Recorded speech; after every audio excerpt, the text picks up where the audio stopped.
This is EB Stone Organics Tomato and Vegetable Food. This is my absolute favorite organic fertilizer.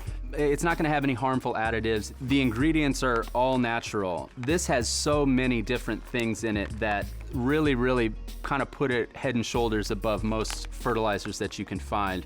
It acts as a really strong plant food. I mean, it is really a huge nitrogen and phosphorus boost. This thing also has blood meal, bone meal, dried chicken manure, bat guano.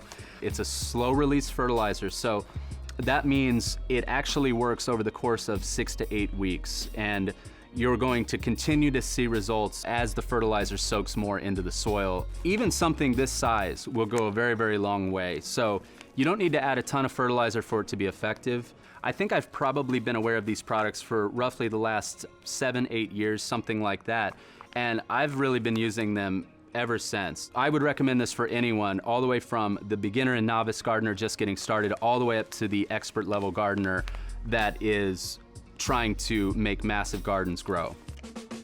Are you looking for more product advice and wisdom from me? Or me? Or me? Hit that subscribe button or head over to thedesirecompany.com for more classes, how-tos, and reviews.